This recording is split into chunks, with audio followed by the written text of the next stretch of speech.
तू वच्चेથી हटी जा।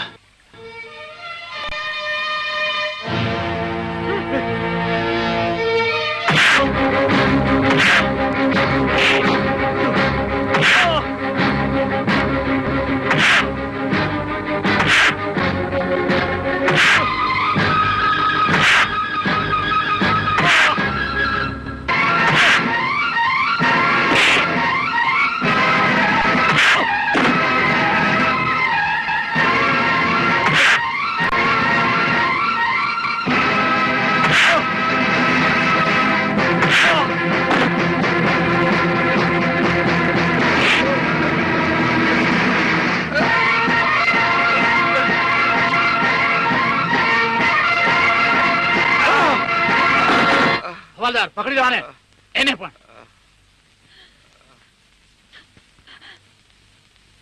જજ સાહેબ, મારી દીકરીનો શ્રીમંતનો પ્રસંગ હતો। હું મારી દીકરીને લેવા ગયો હતો તો દેવજીભાઈએ મારી પાસે દહેજ પેટે 3 લાખ રૂપિયા માંગ્યા। એટલે જો હું ન દઉં તો જિંદગીભર મારી દીકરીનું મોઢું ન જોઉં એવી શરત મારી હારે કરી। અને વેપારમાં બહુ મોટું નુકસાન થયું।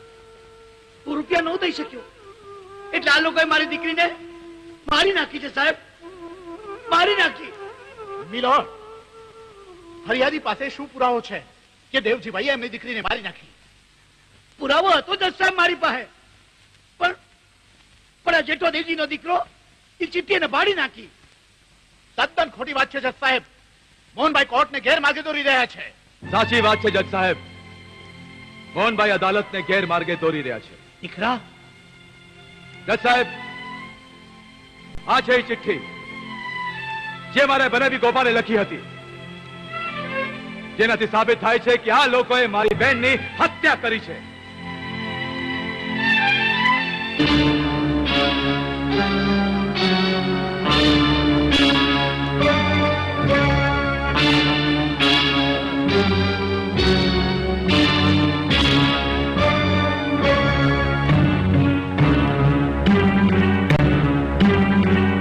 વાંચી લેવા ચિઠ્ઠી જજ સાહેબ, અને પૂરી દેવા ગુનેગારોને જેલના સળિયા પાછળ। હુકમ કરો જજ સાહેબ, હુકમ કરો। જજ સાહેબ, આ લોકો સમાજના એ ગુનેગારો છે જે દહેજ માટે નિર્દોષ કન્યાઓની હત્યા કરે છે। હુકમ કરો જજ સાહેબ, હુકમ કરો। નહીં જજ સાહેબ, આ એક ચિઠ્ઠી નથી। મહાદેવ જુઠ્ઠું બોલે છે। નહીં, આ એક ચિઠ્ઠી છે। ના હોય જજ સાહેબ, હોય જ ન શકે, કારણ કે એ ચિઠ્ઠી તો મેં ફાડીને। શાબાશ, શાબાશ। જોયું જજ સાહેબ, જોયું? આ જેઠો પોતે જ કબૂલ કરે છે કે એને ચિઠ્ઠી ફાડી નાખી છે અને પુરાવાનો નાશ કર્યો છે। તો પછી આ ચિઠ્ઠી કઈ છે? આ ચિઠ્ઠી બનાવટી છે સાહેબ, પણ મારે આ જેઠાલાલના મોઢેથી કબૂલાત જોઈતી હતી, એટલા માટે આ નાટક કરવું પડ્યું। આ બદલ માફ માંગુ છું।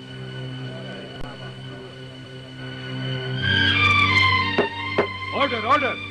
નામદાર જજ સાહેબ, આપ ચુકાદો આપો ને ઈ પહેલા મારે કાંઈક કહેવાનું છે। હો, કહો।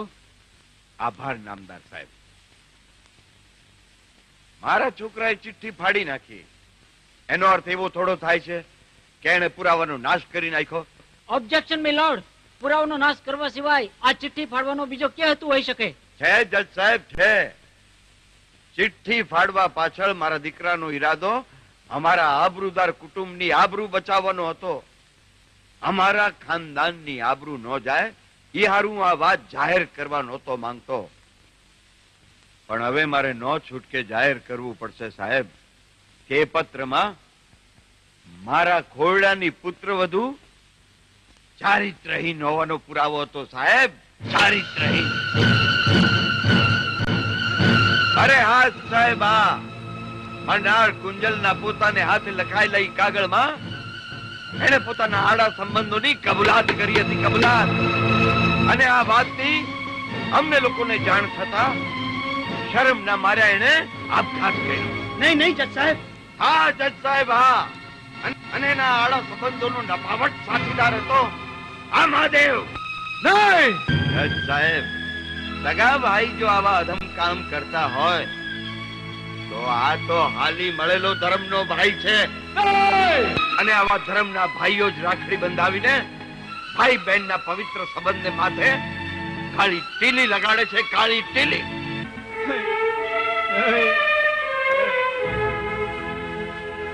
હાલ દીકરા, હાલ. જજ સાહેબ, અમારે ન્યાય નથી જોતો, નથી જોઈતો અમારે ન્યાય. આ દીકરા, આપણને ન્યાય નહીં મળે. અહીં તો મળશે તારીખું અને વકીલોના માનવતા વિહોણા ગંદા સવાલો અને ભાઈ બહેનના સંબંધો ઉપર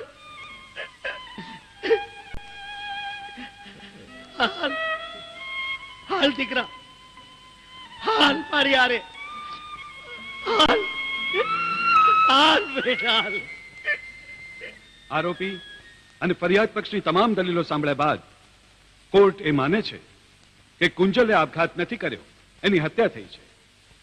પરંતુ આ હત્યા દેવજીભાઈ અને તેમના કુટુંબીજનોએ જ કરી છે એવા કોઈ પુરાવા ફરિયાદ પક્ષ રજૂ કરી શક્યો નથી.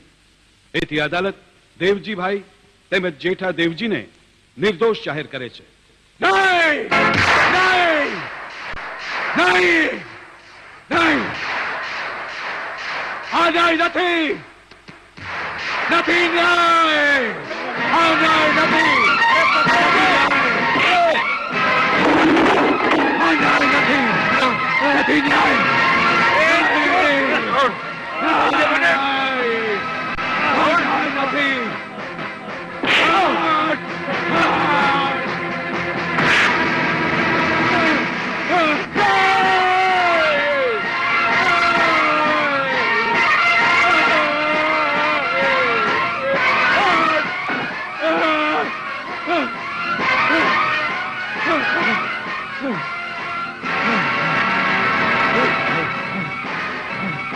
ન્યાય, અને ન્યાય જોઈએ, ન્યાય.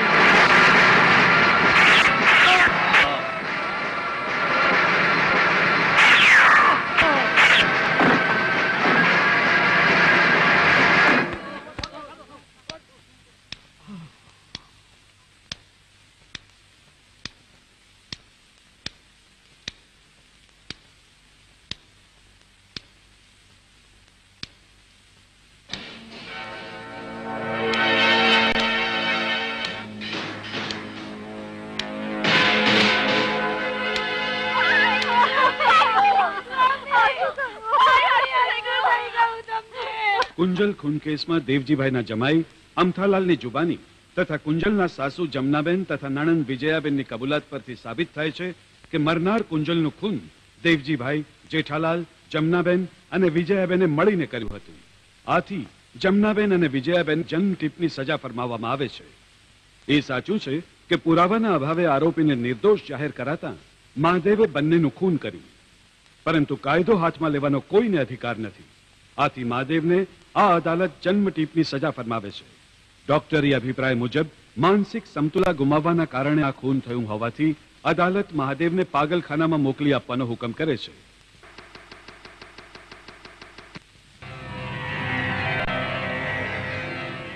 ડોક્ટર સાહેબ, આજે મારા દીકરા મહાદેવની કમનસીબ કહાની, આજે એની સજા પૂરી થાય છે એટલે એને લેવા આવ્યો છે.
મામા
બેટા આ તારી માં જીવતી હોત તો ના ના દાદાજી એવું ન બોલો આજ મને એક માં નહીં બે માં મળી છે હા દાદાજી બે માં ભેગી થાય ત્યારે એક મામા બને છે